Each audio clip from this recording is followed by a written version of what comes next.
Hey, welcome to Hannity. Now tonight, the abusively biased mainstream media that got the election completely wrong, that is so out of touch with you, the American people, well, they're now attacking and they're trying to discredit President-elect Donald Trump's picks for very key White House posts. For example, now they're losing their minds trying to discredit Steve Bannon. Now let's keep in mind the mainstream media is now suffering what I call a massive credibility crisis.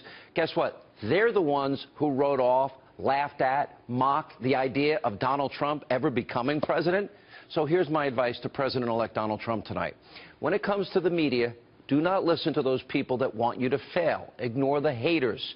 Now, these are some of the same people who, as WikiLeaks exposed, they were openly colluding with Hillary Rodham Clinton's campaign, which violates every ethical standard they are supposed to honor and uphold. We also found out that the mainstream media is really a tool of what I call the alt-radical left and what they use to advance their agenda. Now, they're just another cog in the wheel for this well-oiled Democratic machine, the Occupy movement, Black Lives Matter, all these other fringe groups. And the media was wrong at every turn about the election, every turn about this Trump movement, and about the policies that a Trump administration would put in place. Now, the media is trying to force President-elect Donald Trump. They want him immediately to move to the center. You've got to listen to us now. Okay, they wanted him to fail and lose. That now he's supposed to listen to you guys? Now, he's got to ignore these people. Now, the same goes for the Washington political establishment.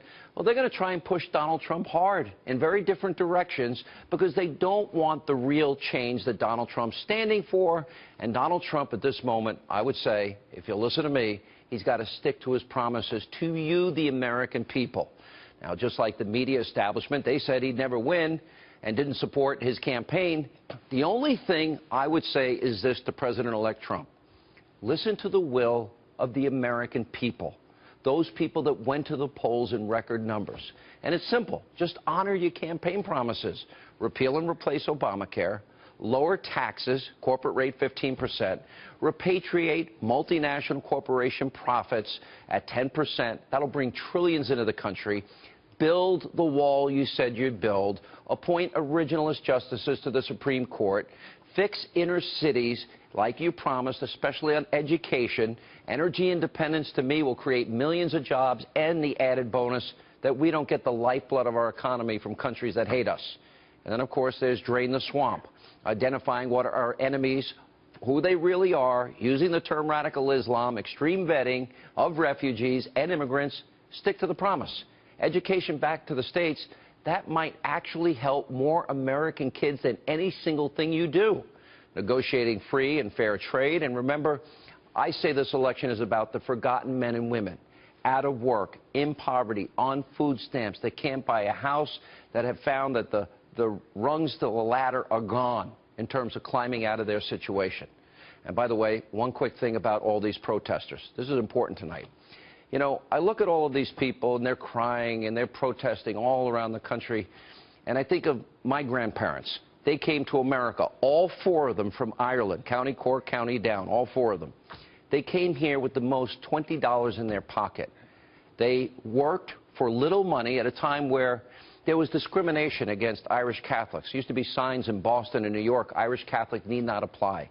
But they came here. They weren't spoiled. They worked their 16, 18 hours a day and felt blessed that they lived in this country. My father grew up dirt poor in Bed-Stuy in Brooklyn. My mother grew up in the South Bronx. She didn't have a whole lot of money either. And it was a big deal that they bought a house in Long Island on a 50 by 100 lot. I had 3 older sisters, 1 bathroom.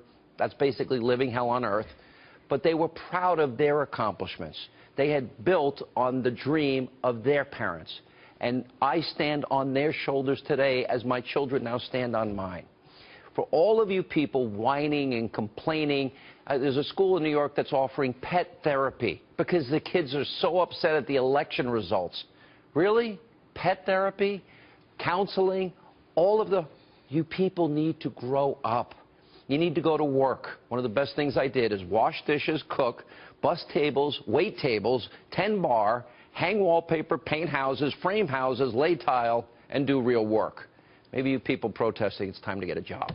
Joining us now with reaction, former New York City Mayor Rudy Giuliani. It's a true story. What do they need pet therapy? That was a beautiful speech. And my grandfather came with $20 in his wallet, and I have the manifest. So and do he I. had exactly so $20. Yeah, and I'm same thinking here. to myself, you come all the way from Italy, can't even speak the darn language, Right.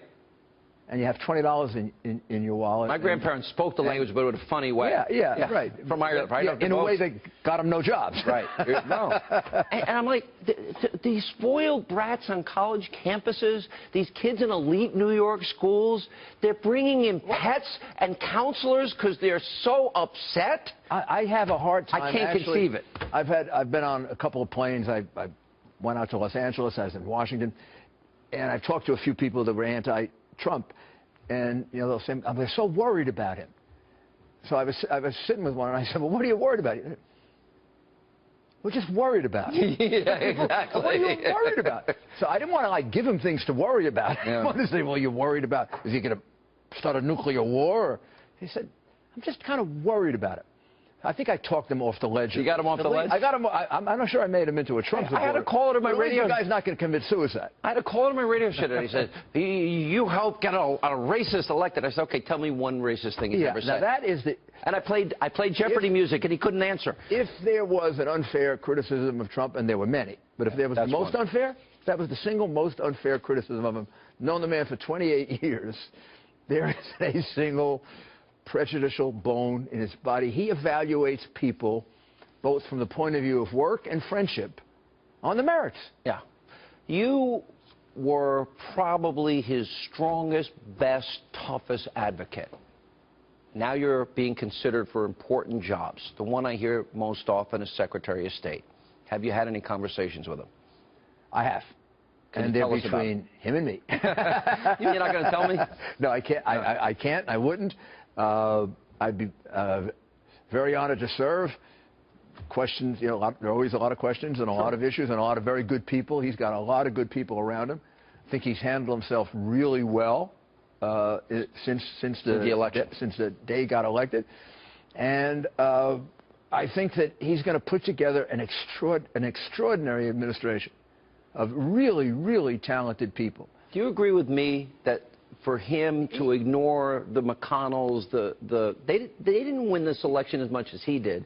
His agenda, I think, brought in Wisconsin, Michigan, Ohio, Pennsylvania. Maybe it's just having addressed the Reagan Foundation on Saturday night, where we had like an inaugural celebration. I was thinking what it would be like to address them if we had lost. It would have been a funeral. And I think you do what Ronald Reagan did in a very nice way. You put your flag in the ground. You laid out this is what. He's the president. They're the Congress. He's the leader of the party. He has to tell them, this is what we want, and I want you to get it for me. And they should work with him on it. And if we have to, at the edges, compromise certain things, we should be willing to talk a little.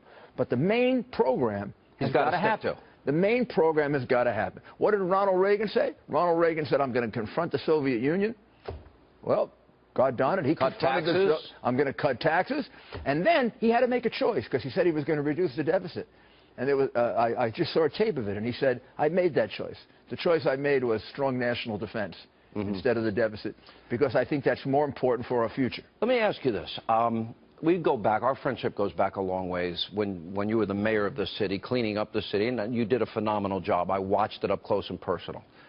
If you become Secretary of State, some people say, well, he's the mayor of New York, but how many countries have you been to? I don't think they realized. I left the country 4 times as mayor, so I was kind of like trip deprived. Right. So since I left mayor, this is a rough estimate, I've been in 80 countries, 150 different foreign trips.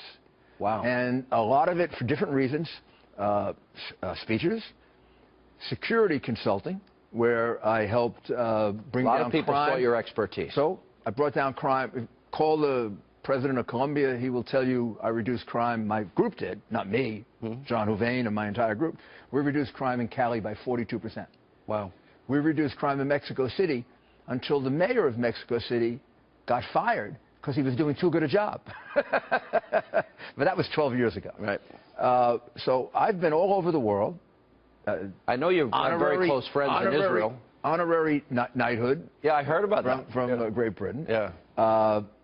Prime Minister Netanyahu has been my personal friend for 25 years. I never go to Israel without spending 2 hours with Bibi, and I feel I can call him that. And I know the world.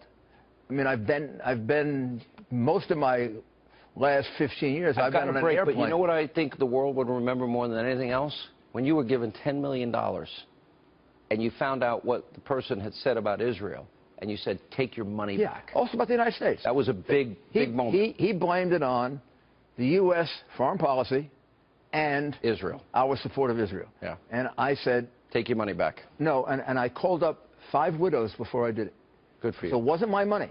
And they told me, we're with you. We don't want the blood money. We don't want the blood money. Good luck. I expect an announcement probably soon. We'll see. And I know you will serve your country well. Good to see you, Mr. Mayor. Thank you. It's a great honor both to serve my country and it was a great honor to serve Donald Trump and get him elected because we saved this country from going over the abyss. Well, we're pretty close now. It's a big job. All right. Good to see you, Mr. Mayor.